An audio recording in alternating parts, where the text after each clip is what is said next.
მოგესალმებით, ეთერშია გურიის ახალი ამბების სტუდიაში თქვენთვის ნინო ვაშალომიძე მუშაობს.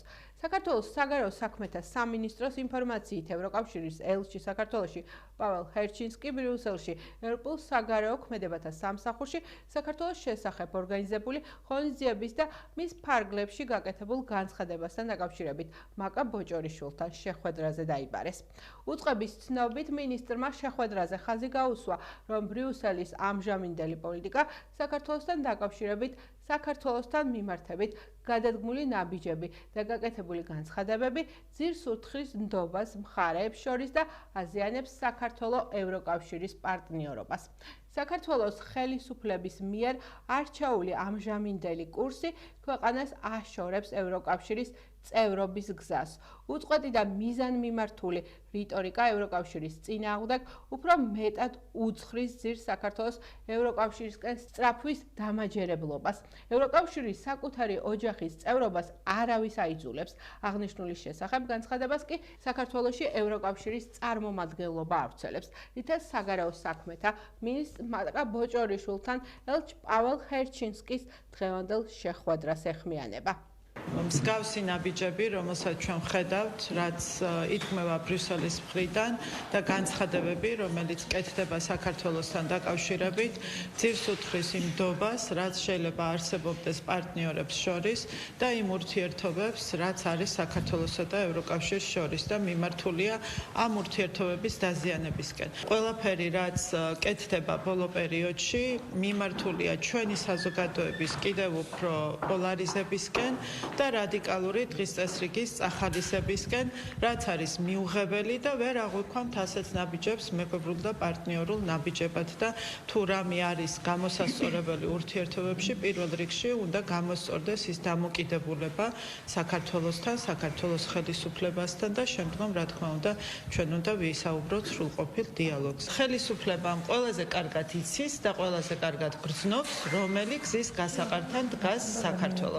რამდენად ჭირდება საქართველოს უსაფრთხოებას გაფრთხილება და საქართველოში რამდენად გვჭირდება სტაბილურობა. პაվել ჰერჩინსკის ბოჭორიშვილთან ახსნა განმარტებისთვის დაბარება და მისი განცხადება პოლიტიკური შეფასებების თემაა დღეს თბილისში. საპარლამენტო ოპოზიცია მიიჩნევს, რომ ოცნების ხელისუფლება იზოლაციურ პოლიტიკას ეწევა და ქვეყანას ეკაჩება პოსტსაბჭოთა სივრცეში. ქართული ოცნების წარმომადგენლები კი ამბობენ, რომ სამოქალაქო დაპირისპირების და სიღატაკის დამფინანსებლები ევროკავშირის სხვადასხვა ფონდები იყო წლების განმავლობაში საქართველოში. თავის პროპაგანდისტულ ნარატივებს ცდილობს დაუბრუნდეს და გააძლიეროს თავის ამორჩეველში. დღეს თუ ვინმე აპირისპირებს საზოგადოებას და უქმნის რეალურად საფრთხეს ჩვენს ქვეყანას, ეს არის ოცნების პოლიტიკა. საქართველოს წლების წინ განიხილებოდა როგორც აღმოსავლეთ ევროპის კონტექსტში და დღეს სამწუხაროდ ოცნება თავისი იზოლაციური პოლიტიკით ჩვენს ქვეყანას ეკაჩება საბჭოთა სივრცეში, სადაც სტაბილურობა ფაქტურად არ არსებობს. გარდა იმისა, რომ ეს არის შეურაცხყოფელი განცხადება და რასაც რა თქმა უნდა ქართული საზოგადოება ძალიან კარგად გებულობს, რომ ის თავის დროზე რუსეთის ეგზარხოსი რუსულად რო წევლიდა ქართველებს, ეხლა ეს ინგლისურად აყენებს შეურაცხყოფას. და განსხვავება არის ენებს შორის მარტო. მეგობრული განცხადება ჩვენ ძალიან კარგად ვიცით, როგორ კეთდება. მეგობრული განცხადება და მეგობრული გაზიარება მწუხარების იყო ამერიკის შეერთებული შტატების სახელმწიფო მდივნისგან პატრიარქის გარდაცვალებასთან დაკავშირებით. არ ვიცი, რამდენად მეგობრულად შეიძლება მივიჩნიოთ სამოქალაქო დაპირისპირების და იმ რაღაცა უბედურების წინასწარმეტყველება თუ სურვილი, რომელიც ბატონმა ელჩმა გამოთქვა. ყოველ შემთხვევაში, სწორედ სამოქალაქო დაპირისპირებას, სწორედ სიღატაკეს და ყველანაირ ნეგატიურ განვითარებას ნამდვილად აფინანსებდა და ევროკავშირის სხვადასხვა ფონდები და ამიტომ თუ ამ წლების მანძილზე ჩვენ ამ ყველაფერს უმკლავდებოდით, ახლა განსაკუთრებით საინტერესოა რაიმე კონკრეტული გეგმა ხომ არა აქვთ იმისთვის, რომ ეს რაზეც ელჩმა ისაუბრა, ახალი დაფინანსების თუ ახალი შემოტევის ნაკადი და ტალღა მოხდეს. საბოტაჟის საქმეზე დღეს განხილვა შედგა პროცესზე დაცვის მხარემ შესავალი სიტყვა წარმოთქვა. განხილვა მოსამართლის გადაწყვეტილებით სრულად დახულ რეჟიმში მიმდინარეობდა. მიზეზი სასამართლო განხილვის დროს ხმაური გახდა. ცნობისთვის ეგრეთ წოდებული საბოტაჟის საქმეზე გენერალურმა პროკურატურამ მიხეილ სააკაშვილს, გიორგი ვაშაძეს, ნიკა გვარამიას, ნიკა მელიას, ზურაბ გირჩი-ჯაფარიძეს, ელენე ხოშტარიას, მამუკა ხაზარაძესა და ბადრი ჯაფარიძეს ბრალდება წარუდგინა. გიორგი ვაშაძესა და ზურაბ გირჩი-ჯაფარიძეს ბრალი საბოტაჟსა და უცხო ქვეყნისთვის მტრულ საქმიანობაში დახმარებას გულისხმობს. ელენე ხოშტარიას ბრალდება საბოტაჟის აღნიშნული დანაშაულისთვის მატერიალური რესურსების მიწოდებასა და უცხო ქვეყნისთვის მტრულ საქმიანობაში დახმარებას გულისხმობს. ნიკა გვარამიას, ნიკა მელიას, მამუკა ხაზარაძესა და ბადრი ჯაფარიძეს ბრალდება საბოტაჟს გულისხმობს. რაც შეეხება მიხეილ სააკაშვილს, მას ბრალდება სისხლის სამართლის კოდექსის 317 მუხლით აქვს წარდგენილი, რაც საქართველოს კონსტიტუციური წყობილების ძალადობრივ შეცვლისკენ ან სახელმწიფო ხელისუფლების დამხობისკენ მოწოდებას გულისხმობს. აღნიშნულ საქმეში გიორგი ვაშაძესა და ზურაბ გირჩი-ჯაფარიძეს ახკვეთის ღონისძიების სახით 30,000 ლარიანი, მამუკა ხაზარაძესა და ბადრი ჯაფარიძეს კი 1 მილიონ ლარიანი გირაო აქვთ შეფარდებული. მასკარადია ჩვენი არაფერი არ არის 45 ტომი რომელსაც ამატებენ ამ ტომებში არაფერი არ არის საერთოდ და რაც არის ისიც ვის მიემართება ეგეც გაუგებარია სამის ხდომა ადვოკატები ითხოვენ რომ გაგვაგებინეთ 45 ტომი რო არის გვითხარით რომ ამ გვერდიდან არის ზურა ჯაფარიძეს ეხება ამ გვერდიდან ბადრი ჯაფარიძეს აქედან აქამდე მიშა სააკაშვილს აქედან აქამდე მაგასაც არ გვეუბნებიან უბრალოდ ყრია რაღაცეები მათ შორის 80% საერთოდ პოლიტიკოსებთან შეხება რო აქ ისეთი რაღაცები ყრია არასამთავრობო ორგანიზაციების ლიდერების რა ვიცი ოფისები, ჩხრეკების ოქმები არის, მათი დაკითხვის ოქმები არის, რა შუაშია საერთოდ ეს ყველაფერი ჩვენთან გაუგებარია. სინამდვილეში ეს საქმე სასამართლო დარბაზში არ უნდა იხილებოდეს და საერთოდ სისხლის სამართლის ფორმატში წარმოუდგენელია განვიხილოთ ევროკავშირის, უკრაინის, ამერიკის შეერთებული შტატების პოლიტიკა საქართველოსთან მიმართებაში და ეს საქართველოს პარტნიორი სახელმწიფოები პროკურატურა მონათლა მტრულ სახელმწიფოებად, რაც წარმოადგენს რეალურად საქართველოს კონსტიტუციის, საქართველოს ეროვნული ინტერესების წინააღმდეგ გადადგმულ ნაბიჯს და ამაზე ვისაუბრებთ შესავალ სიტყვაში. დღეს საკადრო ცვლილებების განხილვა გაიმართა პარლამენტის იურიდიულ კომიტეტზე. დეპუტატებმა სამართალდამცავი ორგანოს კოორდინაციის საკითხებში სახელმწიფო მინისტრის თანამდებობის შემოღების ინიციატივაზე იმსჯელეს. ცვლილებებს დაჩქარებული წესით განიხილავს საკანონმდებლო ორგანო. კომიტეტის სხდომაზე კი ამათის არჩილ გორდულაძეს და გიგა ფარულავას შორის გაიმართა. პროექტი მთავრობის საპარლამენტო მდივანმა წარადგინა. არა, სხვა არაფერზე კი არა, ლექსიკას დაუკვირდით, რა ლექსიკას ხმარობთ, როდესაც და იყენებთ უკაცრავად, როდესაც ხართ საქართველოს პარლამენტის იურიდიულ საკითხთა კომიტეტის სხდომის მიმდინარეობისას ამ დარბაზში. თქვენ ამბულად ვერ მასწავლით ლექსიკას, ეს ერთი, მესამე, რა ლექსიკიდან ვსაუბრობთ, განმარტებითი ბარათის ლექსიკით ვსაუბრობთ. ბატონო გიგა, კიდევ ერთხელ მოგიწოდებთ, რომ კიდევ ერთხელ მოგიწოდებთ, რომ რა თქმა უნდა, ბატონო გიგა, მომისმენთ? მე თქვენ არავის და არაფერს არ გაგსწავლით. ღმერთმა დამიფაროს, აქამდე უნდა გესწავლოთ ჩემი აზრით. ტონს გაუფრთხილდით და სიტყვები შეარჩიეთ. ეხლა გააგრძელეთ საუბარი და კითხვით დასმის შესაძლებლობა გაქვთ. კიდევ ერთხელ ბატონო არჩევ.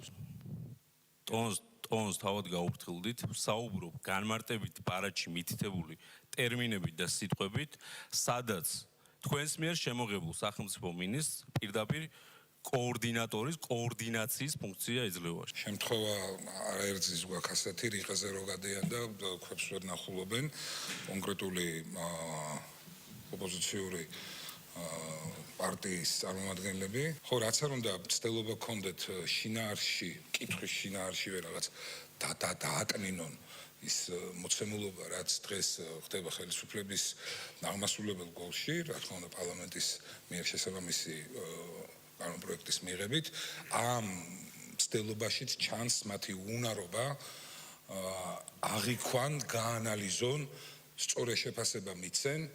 საკადრო ცვლილებები კვლავ პოლიტიკური შეფასების თემაა, როგორც საპარლამენტო, ასევე არასაპარლამენტო ოპოზიციაში.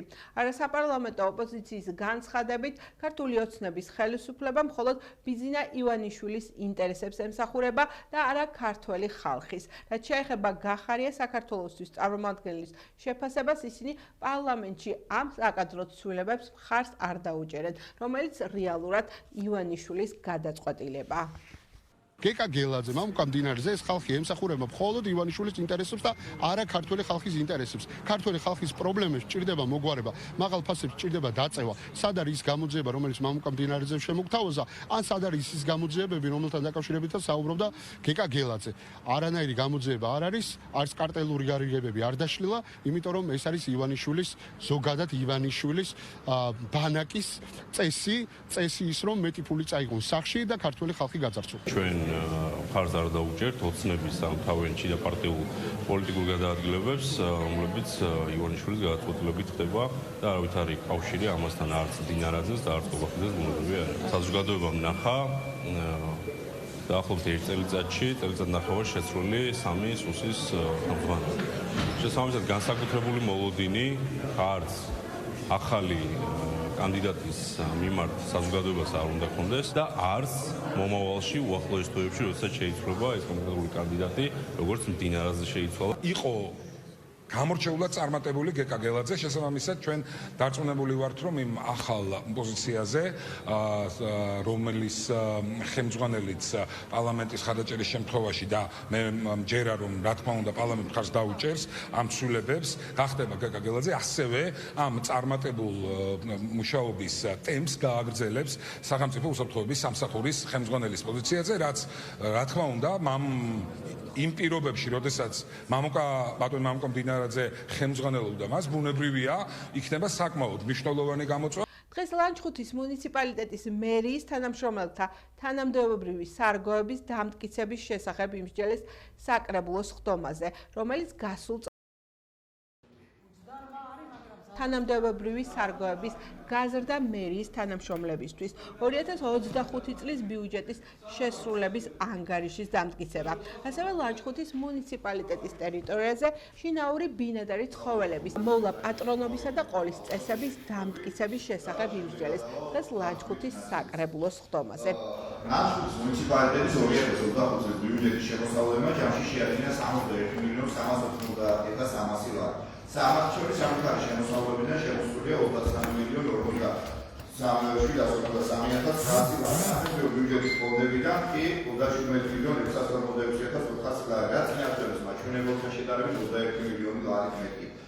შინაგან საქმეთა სამინისტრო სამეგრელოს ზემო-სვანეთის პოლიციის დეპარტამენტის თანამშრომლებმა ჯგუფურად ჩადენილი ყაჩაღობისა და დანაშაულის შეუტყობნინებლობის ბრალდებით წარსულში ნასამართლევი 2 პირი 1985 წელს დაბადებული გ.ი. და 1992 წელს დაბადებული გ.ზ. დააკავეს. გამოძიებით დადგინდა, რომ მიმდინარე წლის 25 აპრილს გვიან ღამით შეიარაღებული ბრალდებული თანამზრახველთან ერთად ყაჩაღურად თავს დაესხა მარტვილის მუნიციპალიტეტის ერთ-ერთ სოფელში მცხოვრებ პირს.